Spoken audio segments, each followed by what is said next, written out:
A few days ago, Brooke Tudine posted an inspirational quote on her wall that got 17 likes and 3 comments. Thumbs up, Brooke. Geico also wants to make a comment. In just 15 minutes, you could save hundreds of dollars on your car insurance by switching to Geico. And nothing says inspiration better than saving money. Well, except for those posters that say things like teamwork, excellence, and make it happen.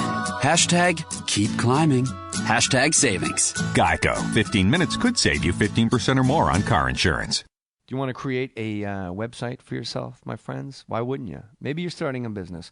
You know what gets your business going? You hand out a business card with like a .com address. Squarespace is the easiest way to create a beautiful website, blog, online store. Don't you want to sell things online?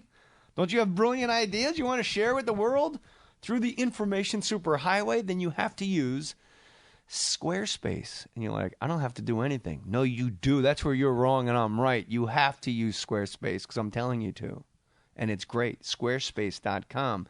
And you can enter the code MOHR, M-O-H-R, at checkout, and you get 10% off. It's simple, powerful, beautiful. 24/7 support via live chat and email. How about that? How about something goes down with your website 24 hours a day, 7 days a week? Squarespace will say, how can we make this right? It's only $8 a month. You get a free domain name if you buy Squarespace for the year. Responsive design. Your website scales to look great on any device. Look, every website comes with a free online store. Look, start a trial. No credit card required. Start building your website today, right now. Sign up for Squarespace, but you better listen. If you don't offer my code, I'm going to go on your website and I'm going to crash it. And you're going to have to go to the 24/7 support because Jay Mohr crashed my brand new Squarespace website because you got to enter the code MOHR, M-O-H-R. 10% off your first purchase. Squarespace.com. Promo code MOHR. Squarespace. Build it beautiful. Put your name on it.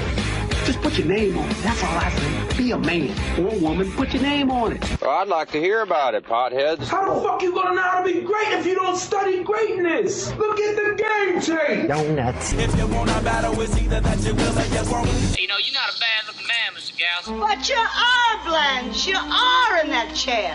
There's something wrong with us. Something very, very wrong with us. Hey, man.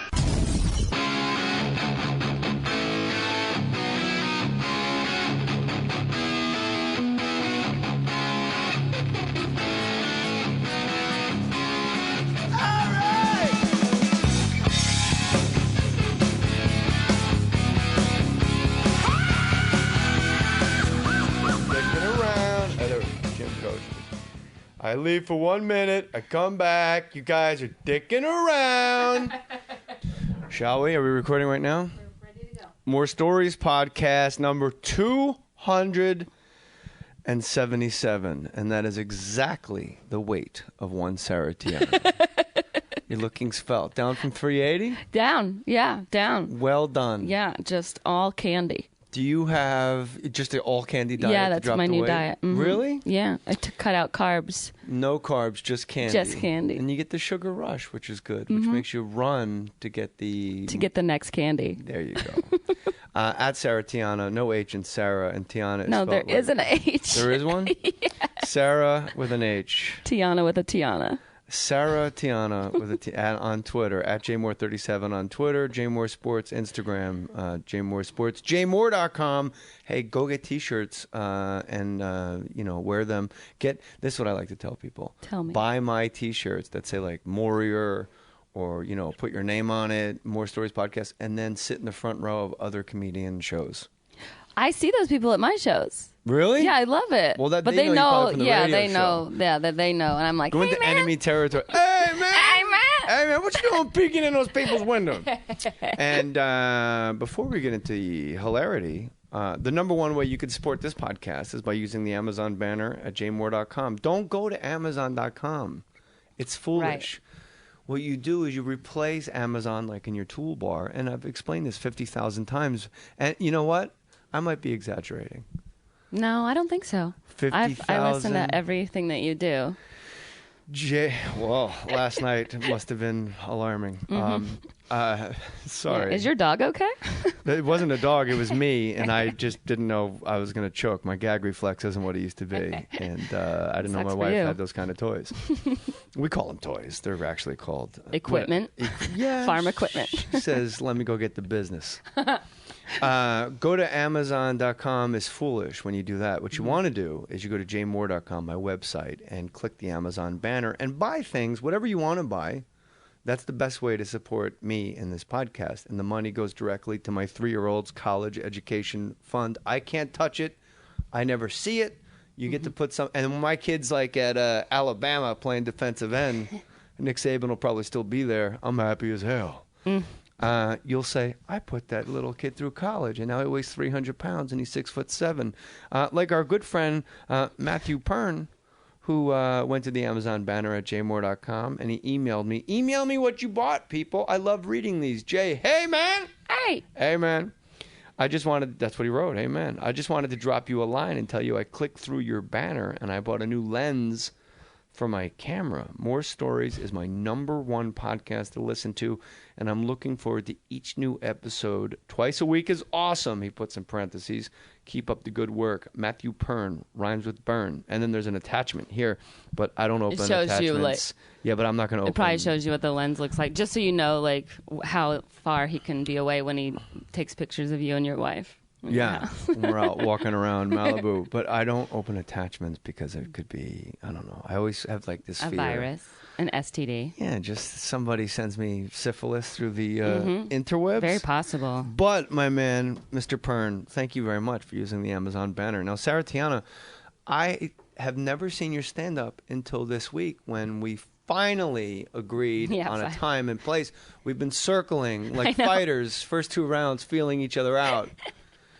And then finally, now here we are doing the More Stories podcast, number 277. You were my 277th choice. No, I feel so special. This feels like Tinder. I've hit your weight. I've hit your... Sarah Tiana, very svelte and a tiny person. But your comedy, I watched your Craig Ferguson set, and I was like, this... First of all, there's like that wash of relief. Yeah. You and I were friends. I know, yeah.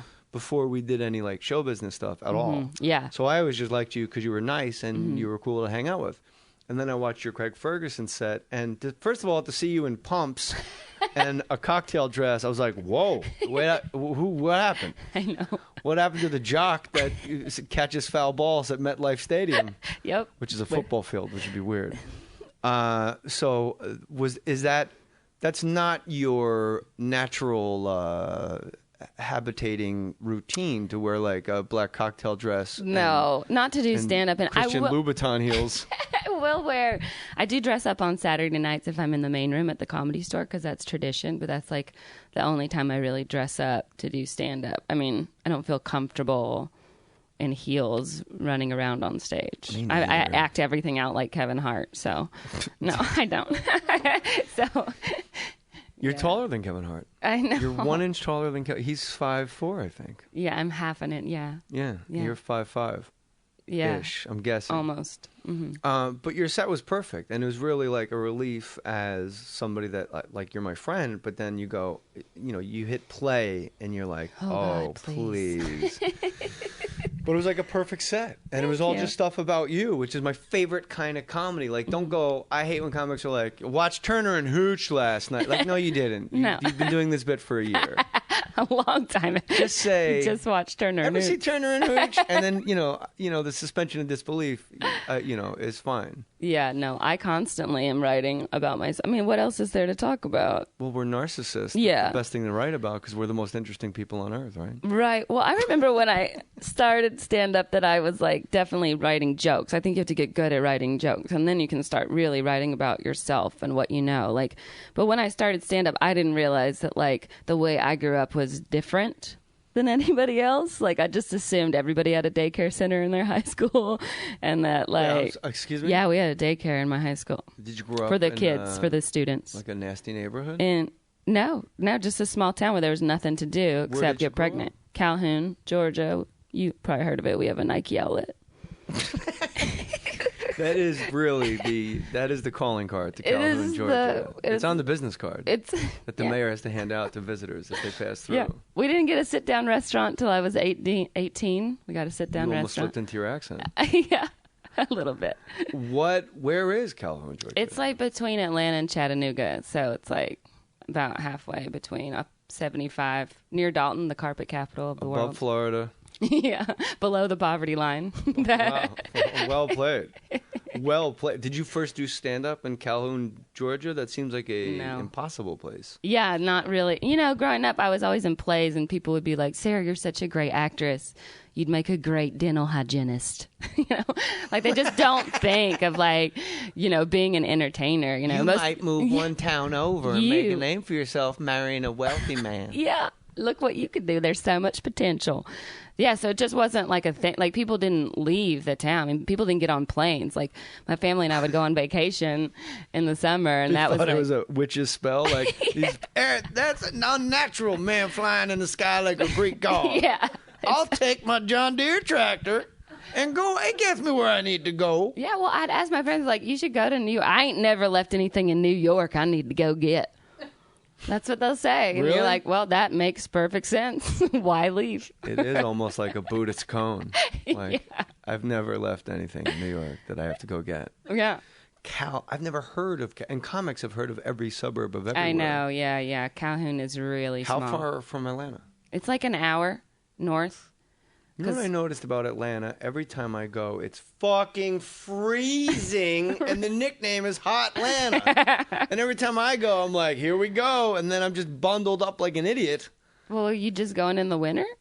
No, spring too. The whole country is colder than you think it is. Yeah, it's weird. Like, you go to Dallas, Texas in like spring, and you're like, it's fucking cold. You go to South Beach is the only place year round, but you have to. Houston too. Houston is always super muggy and hot. I was in Djibouti, Africa, because that's like a real country. Yeah, I was there. Isn't that Martin Short's name? Is Jackie Robbins Jr.? Yes, I just got back from Djibouti. At Djibouti, and I was there looking for houses. No, I was there. I was there on a military tour, and it's like 120 degrees and humid every day. And I was like, this is just like Houston, Texas, except there's way less black people here. In Djibouti? Where is Djibouti? In Africa? Oh my God! Yeah, it was all Marines, Army, Air Force, Navy. Yeah, and there used to be a Japanese base there. It's like it's a strategic location because it's in the Horn. So it's kind of the deepest port on the eastern seaboard of Africa. I thought when we won World War II, the conditions of the surrender was unconditional surrender by Emperor Hirohito, and then you're not allowed to have a military. But I guess through the years, Japan has sort of nickel and dimed and cobbled together a military of sorts, because you've seen it. Yeah, and I saw them. When I performed for the troops at Pearl Harbor, I don't go to Djibouti. Oh, yeah. I'm not as genuine as you are. I want to entertain the troops, but like, isn't there a base in Rome? Locally. Or Rome? Oh, yeah, there is a base in Rome. Let's go to Italy. Like, I'd love to go to Munich. That'd be cool. I don't want to go to Africa. I don't want to go to the Middle East. Oh, okay. I have children. I don't want to be. You're right. And that's probably, you can bring a car seat to, Pearl Harbor. No, I was going to go the other way with it. Like, yeah, you could bring a car seat, but I couldn't. They took calm Iran, but I don't know how well you're going to use it. As long as it's not a gay one. In a Humvee. Yeah, don't be a gay car seat. No. When you travel to Iran. And Iran was a terrible choice because we're recording this early in the morning because Sarah, Tiana, and I both have shows to do at nighttime because it's a very nice, busy month for both of us. Yeah. And you, yeah. I love this gig. Sarah Tiana is hosting the red carpet for the Justin Bieber roast on Comedy Central. This is perfect for you. When I found out that you were the one, because this is what you do first. You think of all the people that could have been doing it, and they would make me sick out of my mouth. But you doing it because you are funny, you're quick, and you will have reverence for people that deserve reverence, but people that need to be taken down a notch, I'm going to pay you a compliment. You're smart enough to do it where they won't realize it's happening. No, it's the most beautiful. Yeah, because I've been roasting for a long time. I wrote for Jeff Ross for a long time, and then I also do the roast battle at the Comedy Store. I just roasted Ralphie May. It was pretty epic. That must be hard. I mean, roasting Ralphie what do May. you focus on? I mean, I was just like, yeah. Well, Hey, the this first guy's got 2 houses. One of them's in Nashville, right? I mean, it's like, what do you do? Well, the first round, I didn't do any fat jokes on him, which was I thought was pretty strategic. Yeah, but I was like, I compared him to Ray Rice. I was like, you're not an athlete, but no one wants to be in an elevator with you either. Ralphie, one of my closest friends in stand-up comedy, all the opening acts I've ever had, whether it's Burt Kreischer, Tom Segura, Nick Swartzen, my coaching tree is I'm proud of it.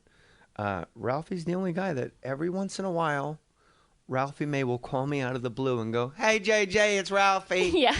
I'm in the count room in Las Vegas. I just got paid, and I just want to say thank you still, brother. I love you to death. Yeah. White man still the devil. Peace."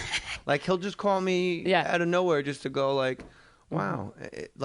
He doesn't have to do that. No, he is a beautifully sweet human being, which is also why the only reason I would roast him. I will only roast people that I really respect, because other than that, it just gets mean. You know what I mean? Like, I think that's where the roasts got off the rails a little bit, because we only roast the ones you love. Right. And you see those old roast footage, like the Dean Martin roast, they did all love each other. Oh, and it was hilarious. Yeah. And like, there would always be like unlikely stars, like Sherman Helmsley.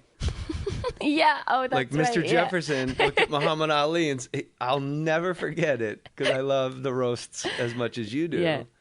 And I remember Sherman Helmsley goes up, and you're like, this is kind of weird. Like, he just went from like Bob Hope to Rich Little to Dean Martin, like Sherman Helmsley.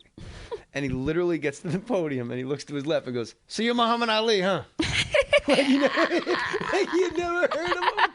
And I rewound it, and I watched it 2 years ago. Like, I never saw it because I was fucking one. Right, of course. "So you're Muhammad Ali, huh?" Like, it was fucking wow. Yeah. And I don't know who's writing for Sherman Helmsley. That's a huge peg taking Muhammad Ali down. That's great, right? Yep. But yeah, they do seem to just be like a television thing where you get to fucking nobody loves David Hasselhoff. Right. All respect to you, Hoff. Mm-hmm. But all those comics that roasted you, they're not like, you know what? I just talked to him the other day. Had him on the podcast. They couldn't wait. They just were like dogs with blood dripping from their teeth. Like, oh, I'm gonna fucking hammer this guy. Mm-hmm. So that's why I like the James Franco roast, because it was his friends. Yes, that roast was really fun. That was crazy. And that's when I first saw Nick Kroll and it take me out of my game. Like, whoa. Yeah. I didn't expect Nick Kroll to be that crazy. I didn't expect it either. And crazy funny. Yeah, I mean, he is already so funny, but when he told Jonah Bobby Hill service. that everyone's going to talk about your weight, but no one's going to talk about what a huge asshole you've become. And I was like, that set the rest of the jokes up for everybody else so perfectly, because at that point, Jonah knew he had to take the joke no matter what, because and he wasn't even the one being roasted. No, I know. And it's so funny because Franco had no idea that that's what a roast was. And that's kind of what I feel like Bieber is going to be. I don't see him like I'm going to try to bait him into so much on the red carpet. Like, I'm going to ask him to give a shout out to Robin Williams, since he couldn't make it tonight, didn't feel good. He was supposed to be on the panel. And see if Justin Bieber knows that Robin Williams is not alive. That is a really good social barometer of how famous you are. Yeah. If you're like, wait, Robin Williams died? Stop it. If oh, you're saying Justin. Yeah, Justin Bieber, like if someone told him after the fact, he'd be like, oh, really? And then he would just see something shiny and walk away.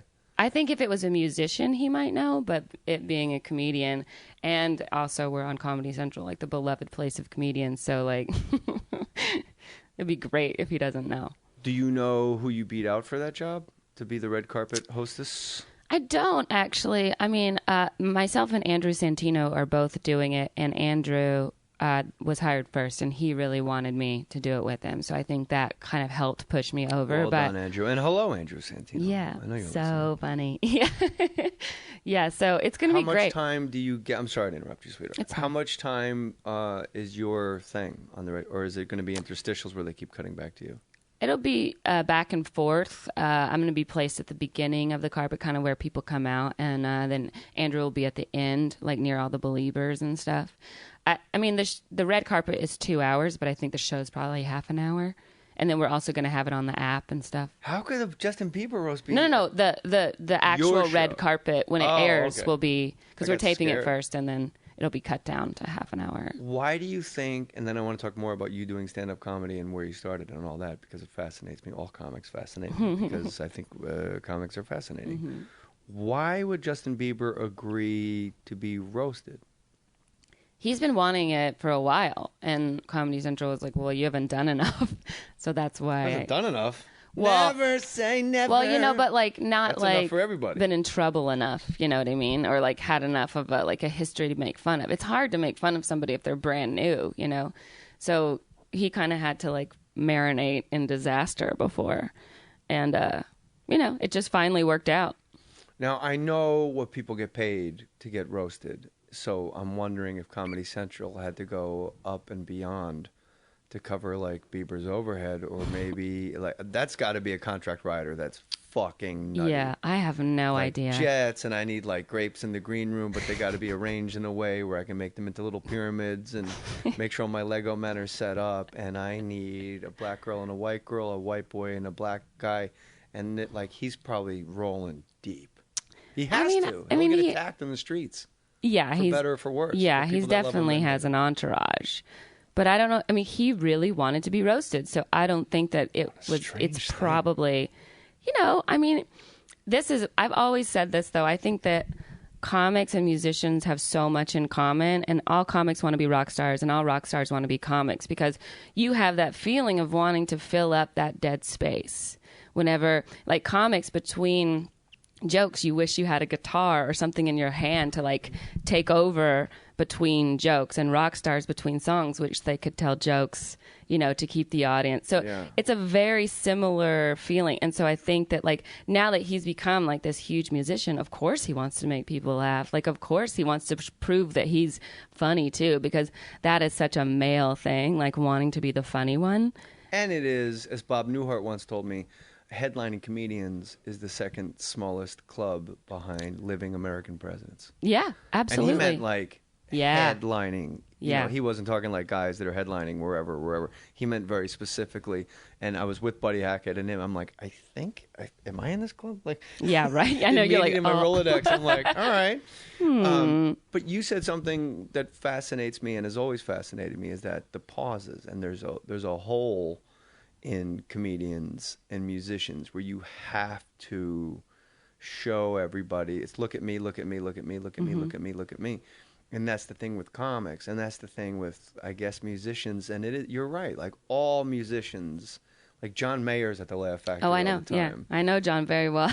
Oh, yeah? Yeah, because of Biblically? Jeff Ross. No, but because, you know, he would always hang out, you know, and he likes to play the piano or like get on stage, you know. He's like, people give him a lot of shit, but I'm gonna tell you something. Go on YouTube. And you know what? We'll lay it under here right now, Corey. Corey Fry has been doing such a great job recording these podcasts, and she's doing a crossword right now. It doesn't matter, because what she does in post is phenomenal. John Mayer doing Radiohead Kid A.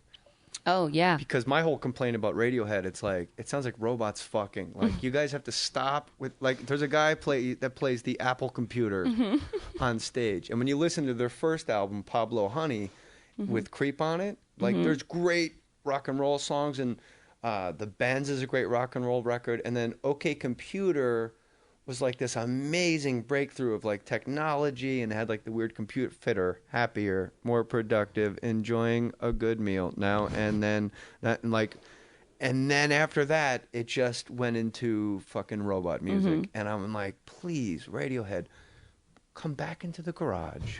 Here's your guitar. Here's your guitar. Here's your bass. Here's your drum. Where's our no pedals? No computer, no technology. You sing and you just do it. And Kid A, which is a song that Radiohead does, but you don't really know the words because it's so computered and washed out. John Mayer does it, and you can. I don't know where to get it. I seen it on YouTube, and I was like, this guy's fucking crazy talented, and he takes a lot of shit. Yeah. But people don't realize John Mayer's legitimately talented. I mean, he was in Atlanta when I was there in college, and I remember like hearing about him, like, oh, this guy's playing at Smith's Old Bar, like we should all go see him and stuff. And I reminded him of that, like, and he said to me, you know, because he's like trained at the Berklee School of Music, like he is like legitimately a fantastic musician. And we were talking once, and I was like, oh, he said, oh, you're from Atlanta. I used to live there. And I was like, oh, I remember, you know, I was doing college radio at the time, and that was like a big thing. And he's like, there's so many great places to play there. He was like, there's like Smith's Old Bar and the Tabernacle and Phillips Arena. And I was like, did you just say Phillips Arena to my face? Like, you just acted like that's like some side of like small, intimate, some intimate club that you play. Yeah, for those of you in podcast land, that's where the Atlanta Hawks play basketball in front of, as the word arena in the title. In theory, they're supposed to play in front of 16,000 people. Right. But in reality, no matter what the record, they play in front of about 8,000 people. Atlanta is a very apathetic town. When Dominique Wilkins was on the Atlanta Hawks, you would see his nickname was a human highlight reel for a reason. And then on SportsCenter, you would watch Dominique Wilkins do a 360-degree dunk in traffic. And then as he's up in the air, you go, wow, that's a lot of empty seats. Yeah, you know, I mean, it's also just because basketball is not a big sport in Atlanta, in the South. You know, we always get a lot of flack for, like, people not coming to baseball games or people not coming to... You just named two sports out of the big four that people don't go to in a town, so that you're proving my point. Atlanta Braves, they didn't sell out a playoff game. Right. That's apathy. That's bad. Well, that was also in the later years of the playoffs when we were going every year. People are like, whatevs. Well, but you got to remember, people in the South don't have a ton of money. Why not? And so it's like, why not? I blame Obama. Well, that was like, you know, you got to really decide what you want to buy tickets for. And you could also, like, we got very spoiled by being able to watch the Braves on TBS all the time. Yeah. So you know what? That's being a really able good to point. go to Because I don't go to game. football games and I don't go to Laker games because my couch and my giant television, like, nothing's going to beat that experience. And I think the rewind button has killed live sporting events. Like, whoa, whoa, whoa. And you can just rewind. You can get up. You can take a shit and come back. Right. And also you have to remember that Atlanta is a huge hub and an international hub. And, like, so many people live. It's almost like the LA of the East Coast because so many people from other parts of the country have moved there. So there are fans there for all the teams. So, like, if the Cubs come to town, there's tons of people from Chicago that go to the games. And it's very much like Dodgers games where you go and you're like, why are there so many Cubs fans here? Why are there so many Because they Phillies? like to drink.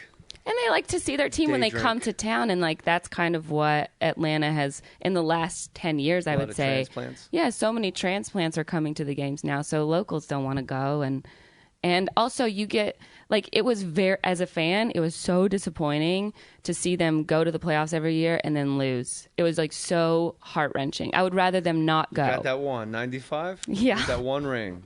Well, we went in 99. I was there because I worked. In 95. Is it 95 you won? 95 we won, and 99 we went with the Yankees. We got swept. But I was working for the Braves at the time. I worked there 99 and 2000, the best 2 years. Because what was your job with the Braves? I shot the T-shirts out of the cannon and danced on the dugout. You were on the Spirit Squad. Thank you. I was like, God damn, I couldn't get it. Well, we were called, like, Sports Magic. That was our thing. We had to go to, like... Ladies and gentlemen, if you look at the load, section 127, Sports Magic. Yeah, we had, like, these...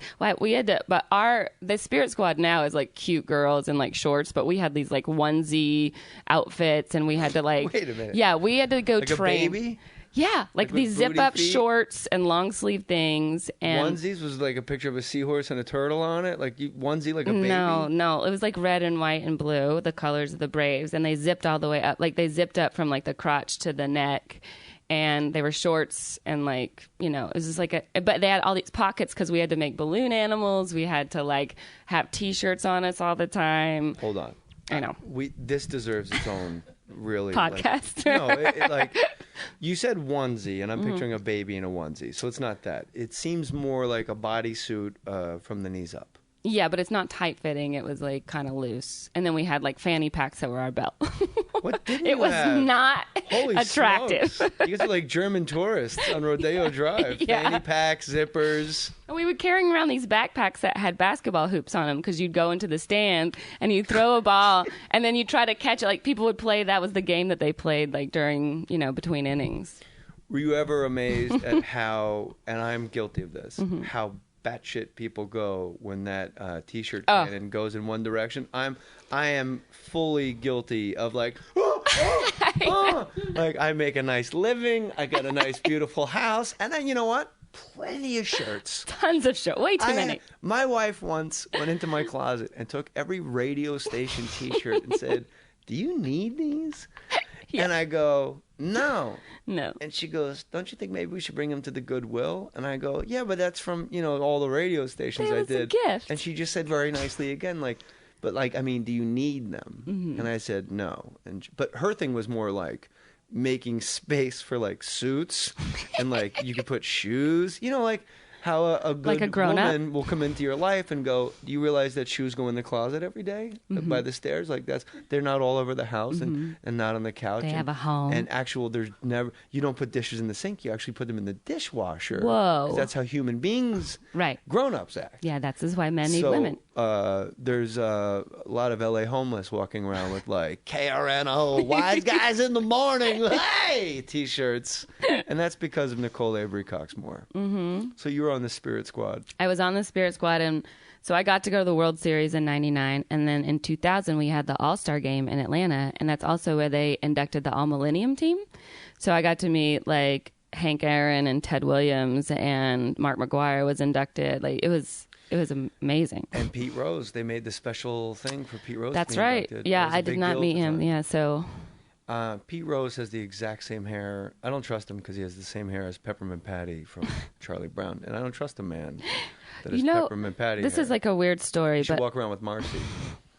This is like totally off topic, but I just met Dusty Baker up in San Francisco. Okay. At like this weird show that I was doing. Baseball manager for... yeah, but he used to play for the Braves. He was a great player, borderline Hall of Fame player. He'd be in the Hall of like almost... Hall of Fame. He'd be in the Hall of fuck. That guy was great.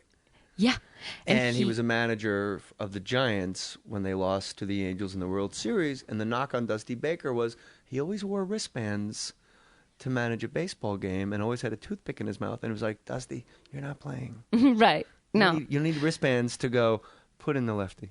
He is like such a good old boy, though. It's kind of weird. Like, and it kind of all made sense because when I saw him, he had just gotten back from hunting with all these like old white guys. And it was like so weird. And I was like, oh my gosh, like I'm a huge fan. And I was like, I remember that you used to play for the Braves. And he goes, and he starts telling me the story. He's like, "Man, I didn't want to play for the Braves but Hank Aaron wanted me to play. And I was like, I don't want to go to Atlanta during civil rights. Like, this is not a good idea." But Hank made him play, and he said that when Hank Aaron hit his big home run, he was on deck, and everybody left the stadium. And he goes, "And I hit a double, and nobody even knew."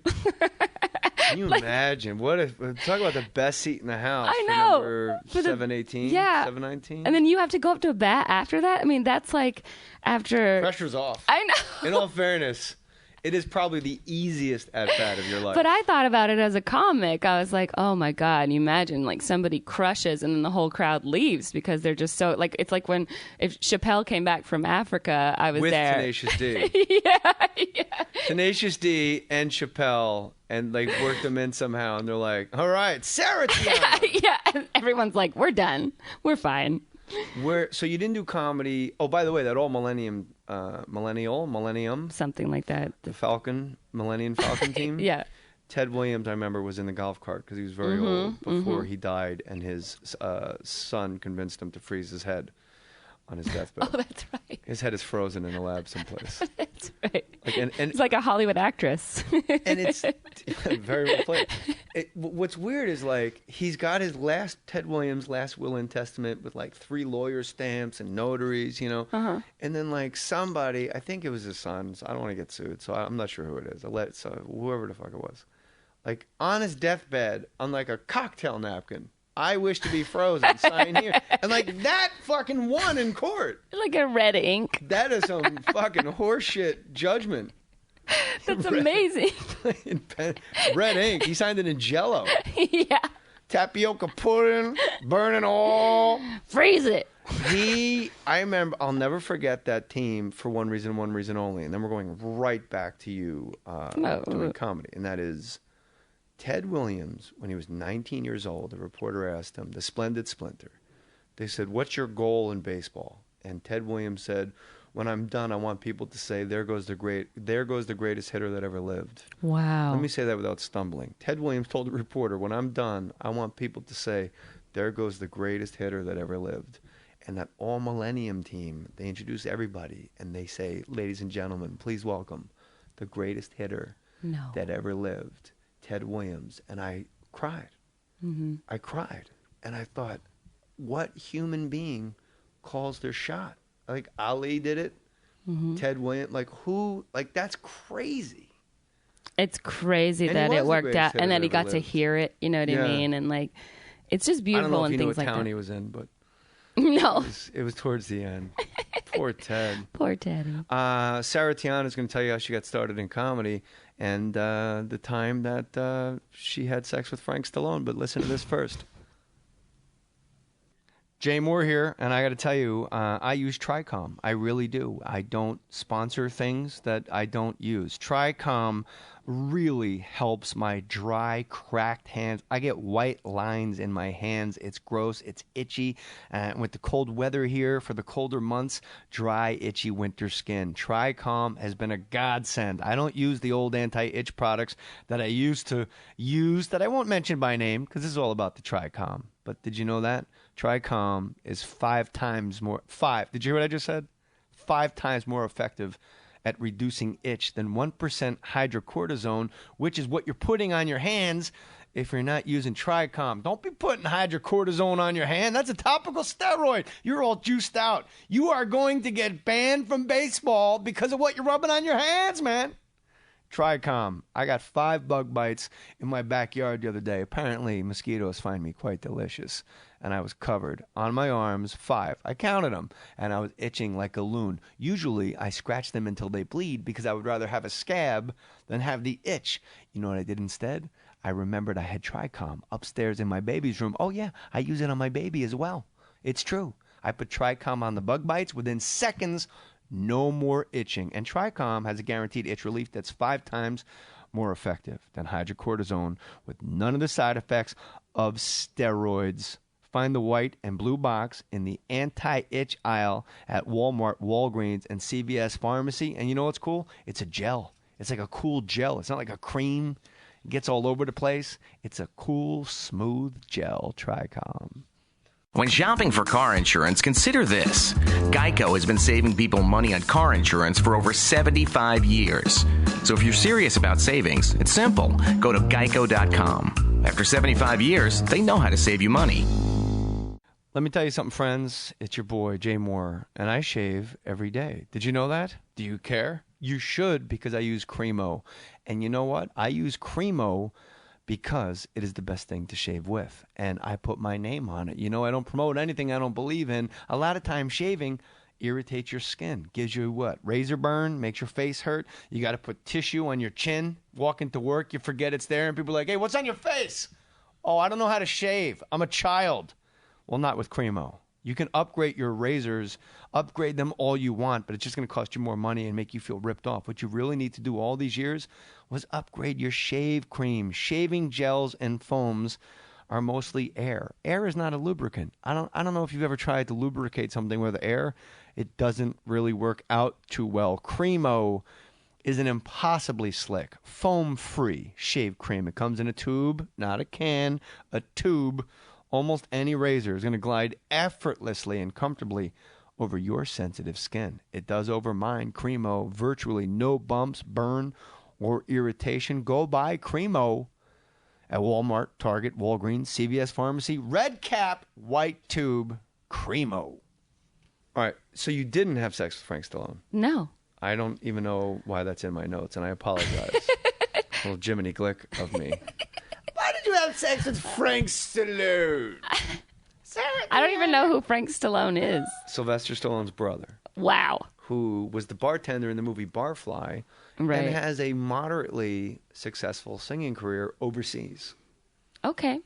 So that sounds like me, to like not be able to get Sylvester Stallone, but maybe Frank. That's my whole life. You're in the family. Yeah. And Sylvester Stallone is a billionaire, and his wife makes more money than he does. He married that model who came out with like a cosmetics line or something. She came out with like Oil of Olay level product that got bought by a conglomerate. And wow. She's like crazy Good for them. rich. Yeah. So you don't do comedy in Georgia, but you're doing plays all the time. You're in show business at that level. I mean, it is at that level. You have to be brave. Yeah. As a kid in high school to go, no, I'm going to put myself out there and I'm going to do fucking Sweeney Todd in front of classmates. I don't know why I picked Sweeney Todd of all the plays that would never be done in high school. Like, yeah, I'm going to slit everybody's throats, cover everybody in blood. It'll be great. Just trust me. More like Little Shop, you know? Very Guffman. Andrew Lloyd Webber. They need to make another Guffman movie where they do Sweeney Todd for all the murdering and the slitting of throats. Yeah. So, all right, Sweeney Todd. That's every high school has a Sweeney Todd. Sure, yeah. Annie, get your gun, all that stuff. So, do you do comedy in Georgia proper? Like when was the first time? First of all, I don't even know how long you've been doing comedy. I've been doing stand up for 12 years. I moved to LA 14 years ago after college. Once I decided to actually pursue acting, I had taken a acting class in college, and I did a monologue on stage, and I was like, if I don't do this for the rest of my life, I'm going to be miserable. And I switched my major. I studied theater in Paris for a summer to prepare to come out to LA.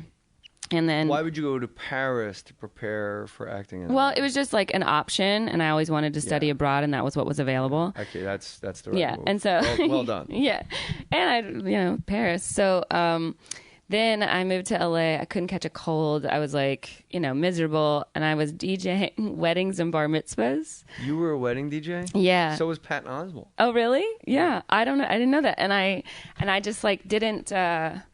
I was miserable, and this guy that I put your hand I was teaching the hustle, I was miserable. And the big moment, your big happy moment is when you get to play I Want to Be Sedated by the Ramones. That's as wild as it's going to get. You get to actually play a Ramones song. Oh my God. Serious Skincare, Sylvester Stallone's that's the name wife. of it. Thank you. See, that's why Corey's the best. Corey's the best. Serious Skincare, which got bought by a conglomerate, and now she makes actual more money than Sylvester Stallone. So you come back from Paris. So Paris to LA? Yeah, I moved after I graduated college, cum laude. I graduated, and then I moved to LA, and then I was out here just working, doing odd jobs, extra work. I went to UGA, but then on a field trip in 8th grade. No, I went there, and then I graduated from Georgia State, which is in downtown. It's like a big city school. It's kind of a drop off, no? 30,000 students. Yeah, be honest. Huge drop off. Yeah, but I was University working. Of Georgia to Georgia I State? had to move because I got a full scholarship. So, but I was working at Six Flags at the time.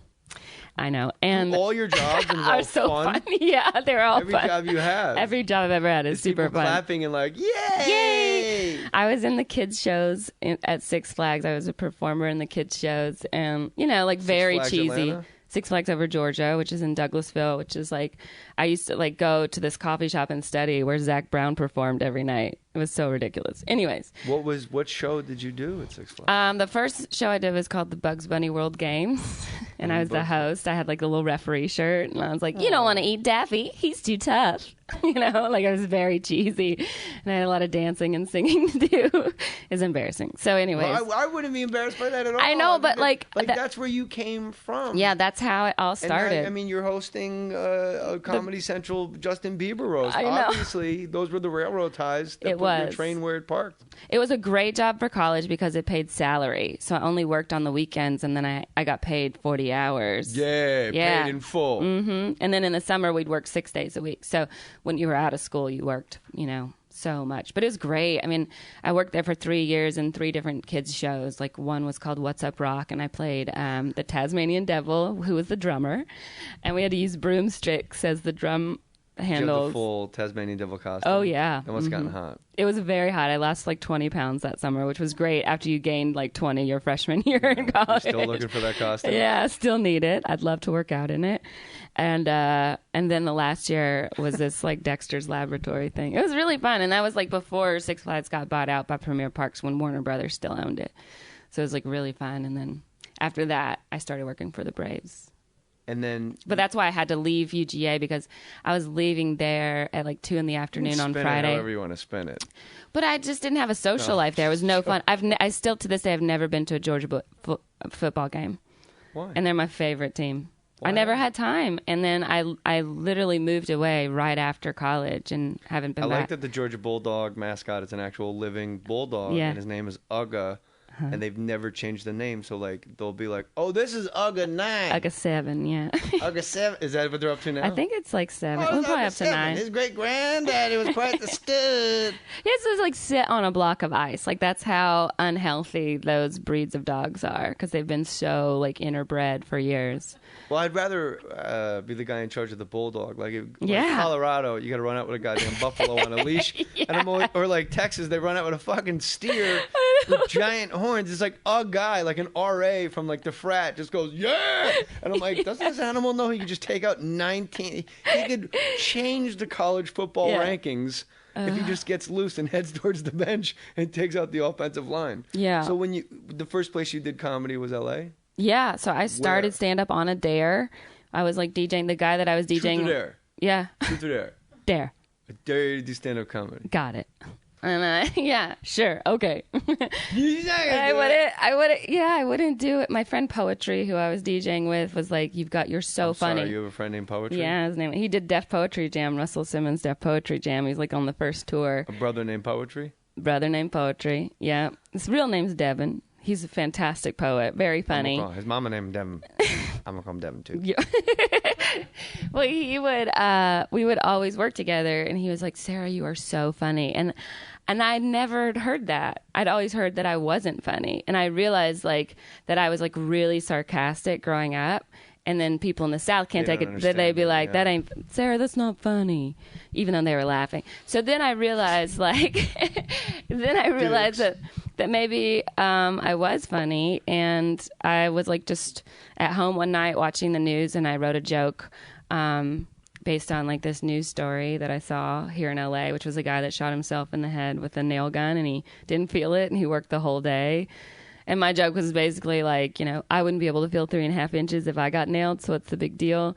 And that was like the first joke I ever wrote. First joke. That was the first joke I ever wrote. Well done. I mean, it worked. How and old then were you when this happened? 25.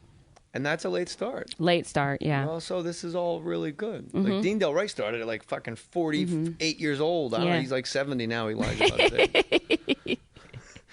So where was the first place you went up? You didn't go up with just the nail gun joke and say goodnight. Here's poetry. I probably should have. And he's up there like, wick, wick, wow. Yeah. I went up at the Hot Wired Cafe on Laurel Canyon in Riverside. And it's not there anymore. It is like this little weird coffee shop. And the guy that was hosting it is still a really good friend of mine. His name's Nick Youssef, very funny comic. And he's great. Yeah, so he was hosting that show, and every time I went up, people would be like, "You're really funny. You should do this show." And then so from there, I just started moving around, but I never really thought about it as a career. I didn't really understand that was like something that you could just do. Like even when I was in college, I was. That's a weird disconnect. You realize what? Like most people, they do comedy because they've seen stand-up comedy so much, and then you do comedy, and people go, "Hey, you can come over here to this place," and you go, "Oh, I found my tribe. This is why I've never fit in anywhere in my life. Now I fit in with all these people, and they want me to follow.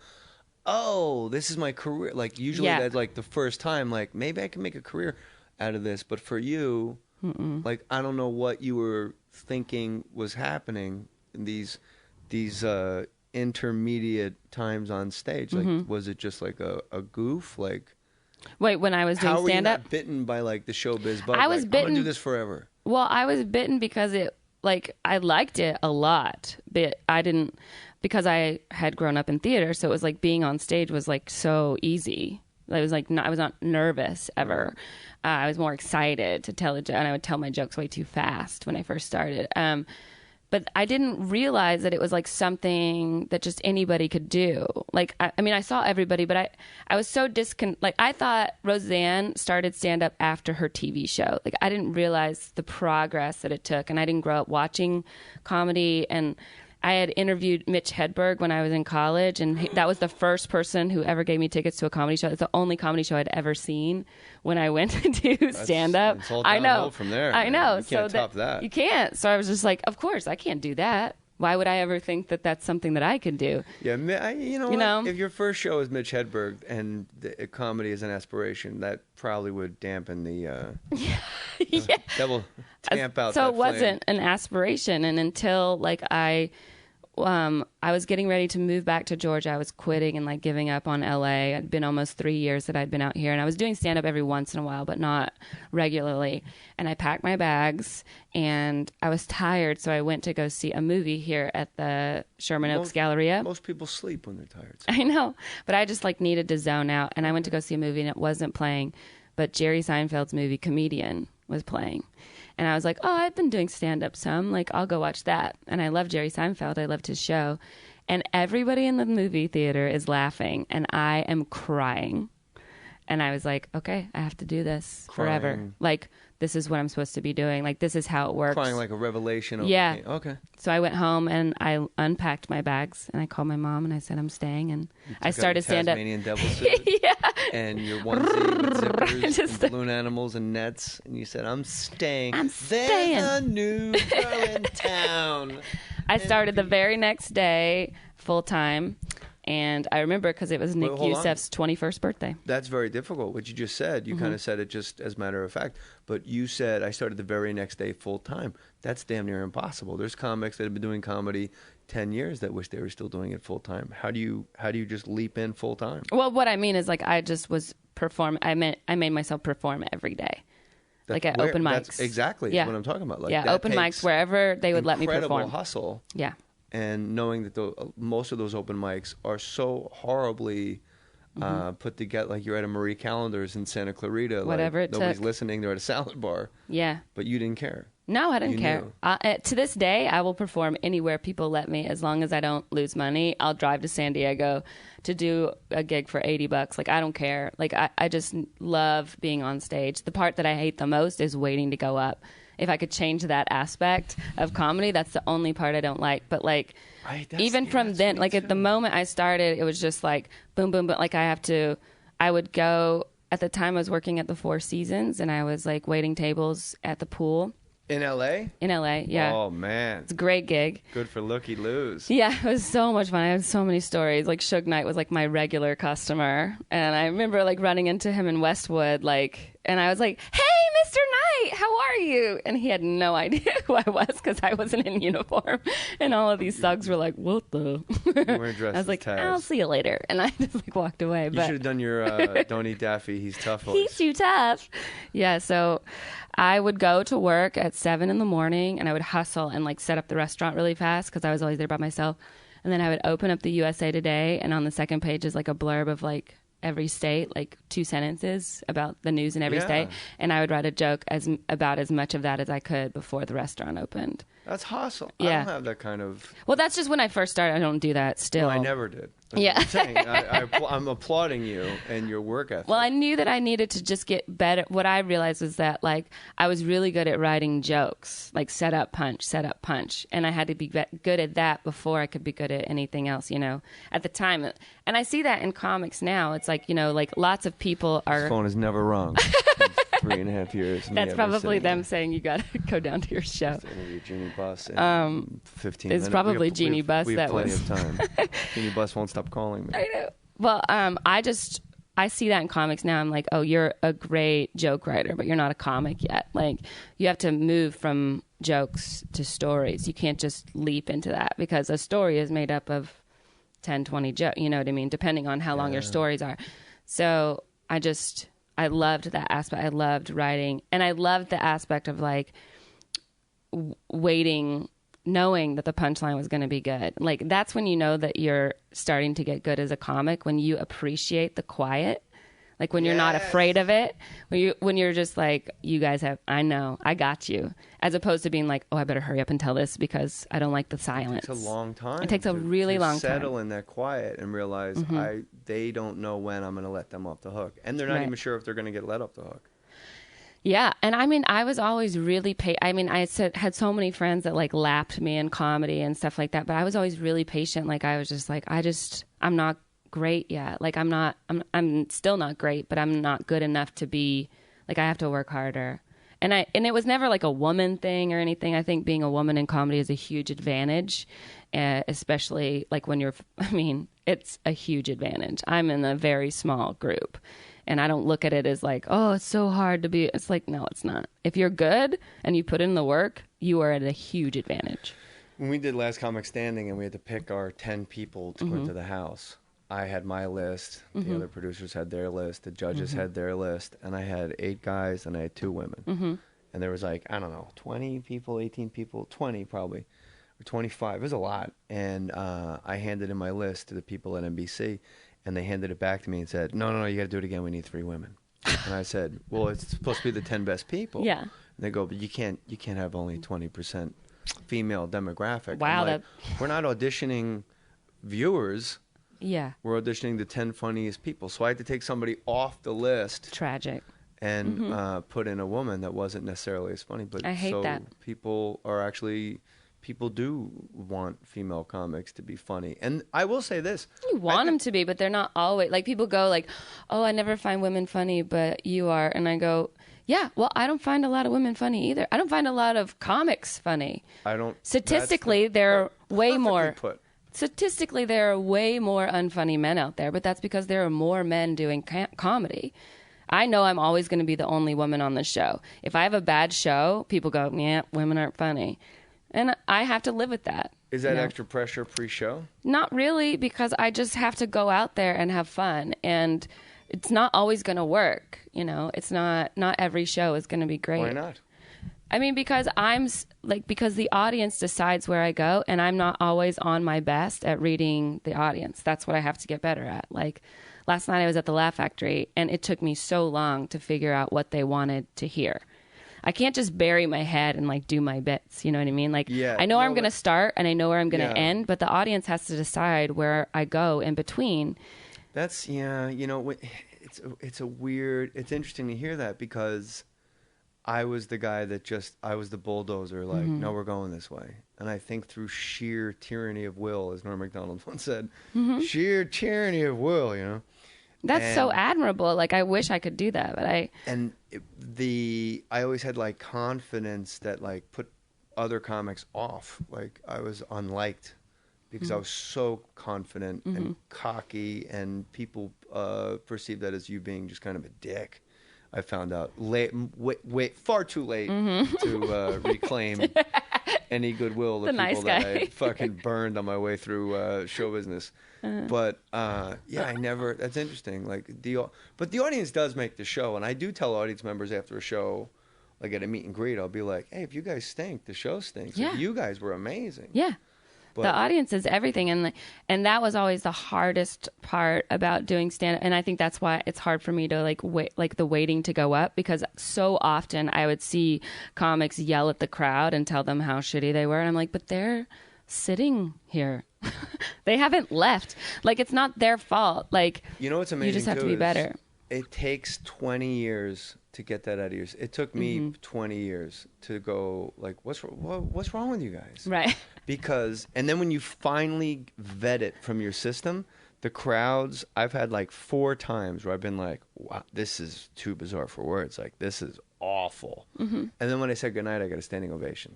Yeah. Because they were just watching a show. Yeah. Like a Broadway. Like, it was, to them, it was like theater or Broadway or like a performance. And they weren't like, yeah, fuck yeah, dude. Like, they were just, they weren't demonstrative. And then by not calling, if you call them out, they're like, yeah. Then you put in their heads like, yeah, why aren't we having a better time? Maybe this guy sucks. Right. So you're smart. But I want to ask you this. I'm gonna do this to you, this challenge. You said you love the pauses and being able to settle into the pauses. So why not really settle into the pauses and not let the audience steer? You're funny enough. Look, I saw your stand-up. I obviously didn't see all your stand-up because I didn't see you when you first started doing fucking stand-up. But, like, why not really lay in those silences and just do exactly what you plan on doing anyway as a social experiment? Because, like, the jokes are great, It's not like the jokes suck, and it's like you got to hit the right crowd. It's not like you're Colin Quinn where your act is like a dog whistle. Yeah. And you got to hit that certain, 15% that are all in on the Colin Quinn, which I'm and you are in. Like, why not? Don't let them steer you. Like, why not? Well, it's different if I am headlining a show and doing an hour. Then I have a plan. But when I'm going up for 15, 20 minutes in town, like, I have a bunch of new stuff I want to try. I don't know the order yet. And that's when I'm saying, like, I'm letting the audience kind of, if I'm like, oh, they're not into this or they don't like any of this dad stuff, I better move on to something else that I know that works. Something that I know works. That's admirable, too, because it's a service industry. Yeah. And if they're not into your new stuff about your dad, there's a show tomorrow night where they might be all in. So you want to get laughs. So you know what? You're right and I'm wrong. So no, there's no right or wrong. You know what I mean? Yes, there is. There isn't. Not in stand up. Like it's just like whatever works. Yeah. But that is the right and the wrong, and the way you handle it, I was wrong. Yeah. But it's also weird. Like the Laugh Factory, it's so bright there. It's very difficult for me to perform there. I always feel very uncomfortable on stage when I can see people in the back watching me. And vibrate already for a fucking hour with the BB. Not me, just so you know. It's me. I'm sorry. I apologize. But yeah, I don't like it when I can see people in the back, like watching, like maybe the managers and stuff like that. Like that just psychs me out. And so that's why I always like the Comedy Store, because it's so dark there and I can't see anybody and I can just be in a zone and like feel the energy. Yeah, I like the Improv actually a lot because there's like that dark spot in the back where you just assume industry is sitting, but you can't see them. Yeah, and you can see all the normal people. Everybody's super close. The Ice House is the best because that's like the most real people. Like really. Yeah, and it's a place I should definitely play. Oh my God, it's so much fun. It's like electric in there, and people have like those shows where like the La Jolla Comedy Store, or like shows where you're like, this isn't that funny. Where they're laughing so much. Denver Comedy Works. Yeah. You're like, did you guys all take edibles 4 hours ago? I know. Because this is... I know exactly. The Ice House in Pasadena is like everybody just got off work and they just love to laugh and they just are so excited to see comedy. It's like nothing I've ever seen. Why haven't I... I don't know. You should. You know what? 29 years, I'm doing... Well, this will be out. I'm already in Calgary by the time you listen to this. But like all of a sudden last year...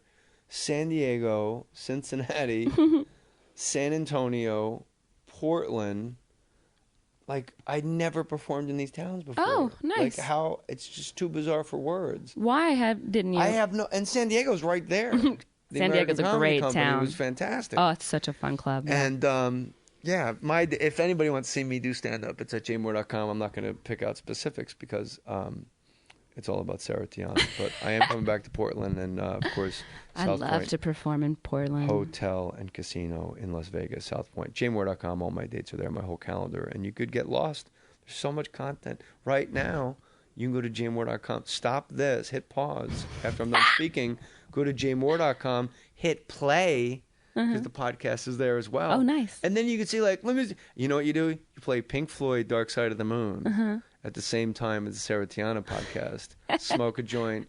It'll blow your fucking mind. I love, like, you always have, like, so you love rock and roll so much, which I think is probably, like, your fascination with Dean, too. Like, you guys music just geek entirely. out. Like, I'm but, I'm like into jazz as I am into rock and roll. A crazy country music fan. Like, that's really all I listen to. So, like, you'll talk to me about rock, and I'm like, And I can talk to you about Willie Nelson for days. Oh, yeah, I love Willie. His best album, Teatro, nobody even knows he made it. Daniel Lanois produced it. That's a great... I just met... The sun is filled with ice and gives no warmth at all. Freddie Powers, who lived on a houseboat with Merle Haggard up on Lake Shasta for like 14 years. Okay, and like, you had me at Merle Haggard. I know, right? So Freddie helped Merle write all of his like big #1 hits.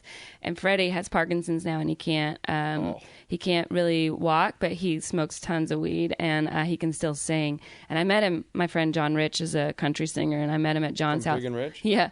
They're your friends? John is like my brother, yeah. Well, if I hear some guy's big and some guy's rich and they're coming to town, I'm getting on that fucking bus. You know what I mean? Yeah. Why don't you just say... I met him at the Four Seasons. You need me to open for you, John Rich. You need a female comic and then have him do that. I don't know how it would work. This is how it would work. Ladies and gentlemen, please welcome Sarah Tiana. You know, I go to his house and perform like at least once a year. And I meet all these like incredible like That music seems really artists. weird. He has a Like 250 he's seat Howard theater Hughes. in his you left house. that part out. Yeah. I thought you were just like he was in his pajamas and you were at the edge of the bed going. And then my dad was like, "You're brushing my cigarettes." Huge bar in his house, and it has like a disco ball that's shaped like a saddle. It's so gaudy. Like it's called Mount Richmore. It's the most ridiculous place you'll ever see. And I performed at Zany's like 2 years ago. It was like the first time I love Zany's. It's the first time I ever performed at a club in Nashville. I'd always only performed at John's house. That's another club where you go. Yeah, that's this great shit club. isn't that funny. They're fucking bananas at Zany's. Yeah. When I performed at that club, John brought like 40 people to the show, like just like. And that's what's good at having rich friends. They don't ask for comps. No. He's like, we're buying tickets, and I was like, okay, sure. Is that your John Rich impression? Yeah. Do it again. We're buying tickets. How does he ask you to do comedy at his house? Hey, I'm having a birthday party in January, and I tell you what, I'd love it if you came out there and told some jokes. Does he pay you for this? No, he puts me up. He takes care of everything. Fuck that. Ass, grass, or gas. Nobody rides for free, John Rich. No, What if he just gives gas and just hands you like 5-gallon drum of gasoline, like ass, gas, or grass? Well, I met Freddie Powers there, and he sang Natural High. Do you remember that Merle Haggard song? You put me. And then Gretchen sang it. On a natural high, and I can fly. So then Gretchen sang it with Freddie. Who's Gretchen? Gretchen Wilson. Real Housewives of Orange County? Gretchen Wilson, who's like can wail. Oh, Gretchen Wilson. Yeah. So John's like discovered all these, and he's written like 1,500 country songs, like all of Faith Hill's album. He liked James Otto, like John Rich? Yeah. Oh, he's written so many songs. That's like he's won crazy... ASCAP Writer of the Year twice. I'm fascinated. That's why he has so much money. Country rich. Yeah. Like you see Shania Twain's house, like in People magazine, and you're like, what the fuck? Like, she's put out one album. You know what I mean? Yeah. I mean, nothing. Like she just had released every song on her album as a single. You get that writing credit. And going back old school, like you said, you were writing with Jeff Ross and writing like you kind of did it their way too. But people want to see you do stand-up comedy. I know you're doing the Justin Bieber roast. You're hosting the red carpet. Perfect choice, Comedy Central. Where people see you at the Comedy Store in LA most nights. Do you have a website? I have a website, sarahtiana.com. There's an H in Sarah. Yeah, and then I'm doing. Oh wait, this is gonna come out in 2 weeks, right? Yeah. I'll be in Montreal in July. I just found out about that. Avec les habitants. Je suis prête pour apprendre le français. Tu étudiais à Paris. Ouais. Ouais. Yeah, je ne comprends pas le trop français. Pourquoi tu ne comprends pas? Because I'm stupid. I'm country. Maintenant, tu comprends et je dis avec toi maintenant. Tu comprends maintenant? Wait, I only got with understand what 3. I'm saying right now? No, you said something with 3. No. You said that twice? Tu maintenant. Oh, now. no. Do you understand what I'm saying right now? No, I have no idea. All right. You studied abroad. I know. And you tapped out of it 15 years ago. That would have been great if the last 5 minutes was all in French. I was so down with that. Just do the entire. Some guy just has like an entire joint in his fucking system. Oh, like, God. I think something's wrong with the app. Yeah. Montreal is when, my love? July. And then I'm doing Phoenix. You really space out these gigs. I know. I'm sorry. Well, I'm just trying to think ahead. Hey, man. I'm just trying to think through my account. All your dates are at Phoenix, at Rick Bronson's club out by Talking Stick in June. Yeah, I don't know. I just got a all new PA agent, so they're setting everything up. Okay. I can't remember all that. Are these dates listed at a place? At sarahtiana.com? Yeah, on Sarah. And I'm guessing when you do perform at a place, you will probably tweet where that is. I do at that. Sarah, SARAHTIANA. Correct. Sarah Tiana. Oh my God, did that hurt your brain having to use it spell? in a sentence, please? What is the origin? Oh my Georgia. God. Spelling You bee. were so focused trying to figure I got halfway through and I'm like, if I fuck this up, it'll be funny to her, but it'll be pathetic to the lister. Hilarious. Go to at Sarah Tiana and go to sarahtiana.com. And I was very impressed by your stand-up. And thanks. You don't wear heels normally when you do stand-up? Should I? No, I don't know. Sometimes I do. I'm going to tell you what to wear on stage. What do I care? No, most of the time I just wear tennis I said that a shoes. little aggressively. I apologize. What do I care? What do I care what you wear? I dress like a divorcee. Like I What do. does a divorcee dress like? Minivan? You know, just like trying to still be cool, but not. You know. I'm 37, so it's like. And you're single. Yeah. Well, I don't like to say I'm single. I like to say I'm sexually active. I think that's a more positive way. That's the spin. Are you single? Well, not every night. You know what I mean? I'm not single. I'm sexually active. Yeah, I'm definitely looking. You know, it's hard, especially in LA. It's like living in an elementary school and trying to date a senior. It's like not happening. When did you meet and greets after your show? And then when you see like the big tall guy with his wife, go, let's get out of here. No, because I don't like guys with roommates, and a wife is a roommate. You're assuming? Oh, okay. Yeah, that's a deal breaker to me. A wife is a roommate, life mate. Yeah, it's kind of a thing. I don't only want. Maybe you need a wife. Yeah, probably. Maybe. That's what my parents probably think is going to happen. Do they think you're gay because you haven't met? I don't. Yeah, they say things. Show business. Well, now they say things like, "Well, you'll find somebody." Like they make it ambiguous all the time. You should just come home from Thanksgiving with one of your girlfriends and be like, I think you guys all know Heather. No, That's the not coming out is, hi, you guys know Jessica. It has made me think, like, I'm like, am I just, like, too proud to, like, and I'm like, no, I just like male genitalia a lot. Like, I like it all over me. Is the hold up on your end, or is just like, are you particular? Well, you know, guys like to be taller, guys like to be stronger, men like to make more money, and they like to be the funny one. And I take one of those away, sometimes two, depending on where you wait tables at.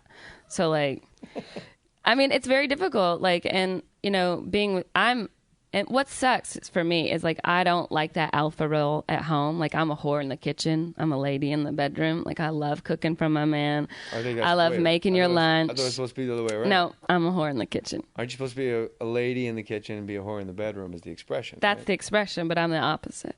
You're a Southern belle. I'm a Southern belle. Oh, yeah, well, I like maybe cooking. if I could brush my hair 100 times. You look exhausted, Mr. Palpetta. Why don't you lay down and let me massage your calves? Absolutely. Your husband your gets a massage when he gets home, and you make him dinner. I make his lunch in the morning. Sunday's the Lord's Day, meaning we watch football because God gave us football, and that's what Sundays are for. I believe your buttocks are tight. I think they need to be rubbed as well, Mr. Pettigrew. I love massages. The Tarleton friends are coming over. Mm-hmm. They are wild swingers. Oh, governor. Yeah. I'm a whore in the kitchen. Yeah. So I think it's very difficult. Yeah, I don't really like to. I'm always the alpha, you know, on stage. In the kitchen? Just fucking pots and pans? No, I'm saying that, like, I cook a lot. When I say I'm a whore in the kitchen, I love to cook. That's what that means. People love to eat, so you got that going for you. I have that going for me, yeah. And you're damn funny. Thanks. I can't wait for this roast. And you know what? Mostly I can't wait to watch you. I know it's going to be the perfect level of snark, the perfect level of reverence, and I can't wait to see who you take down a peg without them realizing they're being completely fucking belittled on national television. I hope so. Perfect Choice Comedy Central. At Sarah Tiana. This was way long overdue and completely worth it. Great podcast. Thank you. I put my name on that, and I stand by Sarah Tiana. So for all you Moyers out there, hit her up at Sarah Tiana. Tiana, what? Huh? There was one? Good morning, Jay. Got Jeannie Buss on the phone. I got to go do this damn Jeannie Buss interview. The Lakers have 8 wins. Oh, Jerry Buss. I miss him. He was the only Laker that could pass. You know who else misses Jerry Buss? Every fucking... Oh, that was a fucking great joke. Jesus Christ. I wrote that the day he died. When? The day he died? I posted on Twitter. Same thing with, what's his name that owned the Raiders? Al Davis. Yeah. I don't know how Al Davis died, but since he owned the Raiders, I'm assuming he choked. Very well played. Yeah, people don't even realize we didn't even get into it. But you'll come back, I hope. Yeah, I'd love to. Because we just scratched the surface. And this is long overdue, and it's completely worth it. Thank you for taking the time. Well, it's easy when it's fun. You're great. And Sarah Tiana is on Twitter, and she has a website. And let her know that you like her and that she's funny. Sarah Tiana, more stories. Don't forget to buy war bonds and smoke Luckies. Jay Mohr signing off. Put your name on it. Hi.